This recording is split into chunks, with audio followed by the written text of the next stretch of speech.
Muito bem, estamos de volta com o programa coletivo de imprensa e muito orgulhosos do nosso papo ainda, porque você está acompanhando hoje, entrevistando artista plástico aqui em Bragança Paulista. A gente fala que ele é de Bragança, que é o coração de Bragança, eu com 11 anos de idade. Sérgio Prata conosco. E também o Djalma Fernandes, que é artista plástico, e a Rafaela Leme, que é jornalista, conosco aqui para falar um pouquinho da arte.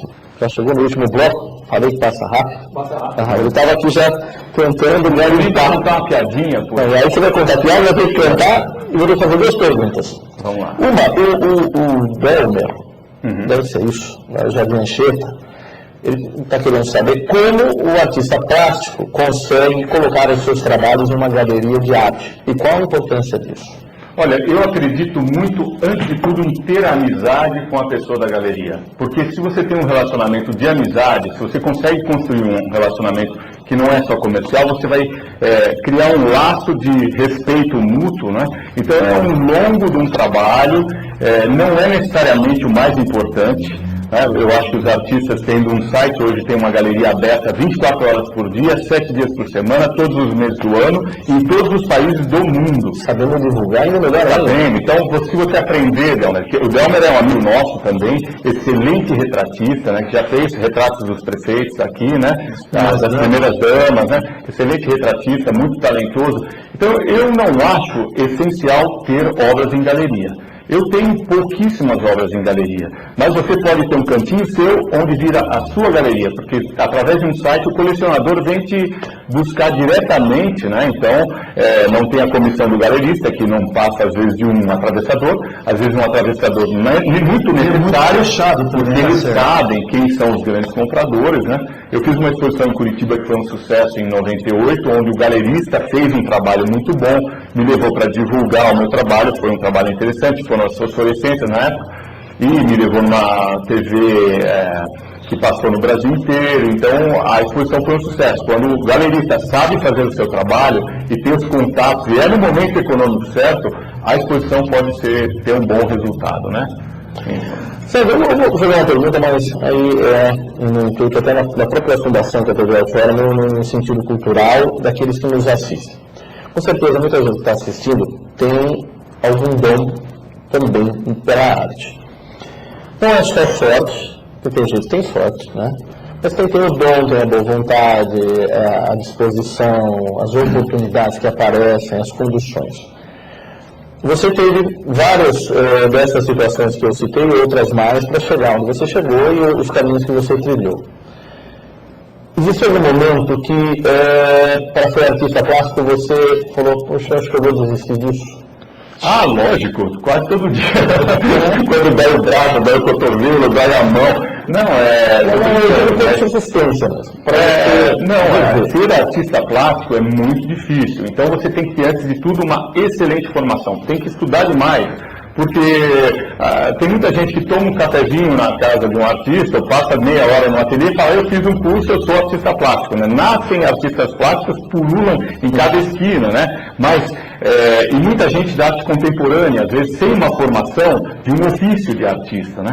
Isso aí eu vou lembrar uma frase do Dom Bruno Gamberini, um grande amigo, né? Que me apoiou e me deu essa chance de pintar igrejas, que eu esperei por mais de 10 anos, né? Não foi fácil chegar a pintar uma igreja, mas ele dizia assim, então isso aí vale para o bispo, o arcebispo, para o reitor de uma universidade. Às vezes eles querem contratar uma pessoa, mas eles vêm aqueles artistas que não sabem executar. Então você vai ver um cara que saiba fazer vitral, saiba fazer afresco, saiba fazer uma pintura mural, fazer um monumento, um painel monumental. Essas são formações específicas, tem que se estudar muito história da arte, técnicas, anatomia, composição, é muito estudo.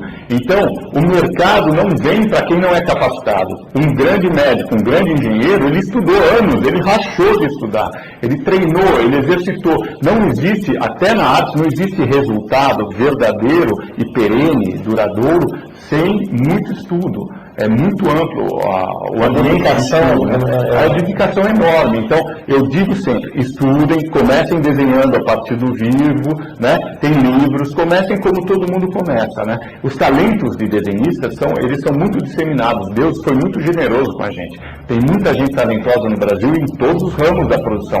Agora, são pedras às vezes preciosas que estão ali precisando ser lapidadas, né? E tem muita gente orgulhosa que fala, eu sou autodidata. Esse aí, aquele que acha que é autodidata e está com tudo, ele está perdido, porque o talento ele tem, mas ele não passou pelo crivo dos mestres, e tem que ter humildade para ir procurar sempre os mestres. Eu quero, por exemplo, agora tenho vontade de ir para a França para trabalhar com mais 2 mestres. Eu já tive mais de 20, 30 mestres, e temos que ter a humildade de sempre buscar mais, porque é muito amplo, tem muita coisa boa, e sempre tem alguém que trabalha muito melhor que a gente. Você dá cursos, tem CDs, DVDs. Isso. Só que a arte, ela pode ser aprendida ou é um dom? Olha, eu acho que é que nem o piano, sabe? Você pode tocar um pouquinho, mas se você quiser ler a pauta, você vai ter que estudar, exercitar. É que nem o violão, é que nem... até para tocar uma campainha você tem que ter destreza para acertar, né? Eu estou brincando, mas... Enfim, isso se lapida, né? Se você pegar uma pessoa que não teve a chance de estudar, ela não teve a chance de se aprimorar. E a gente não consegue ver tudo, então precisamos dos mestres. Em composição, por exemplo, eu tenho experiência lecionando desde 86, né? Então, os mestres antigos que já passaram pela história da arte, eles têm uma lição que vem desde os baixos relevos gregos, e a gente vai em cada setor de estudos, nos elementos de arquitetura, na história da arte, sabe, na morfologia humana, você sempre tem que estudar. Eu tive a chance de ter muitos mestres, né? Então, a gente tem que se dobrar diante dessas pessoas e procurar com eles entender um pouco mais desses assuntos que são muito interessantes. Tem que ter paixão. Desenho vem do francês antigo, vem de dessin. Dessin com E e N, quer dizer desejo.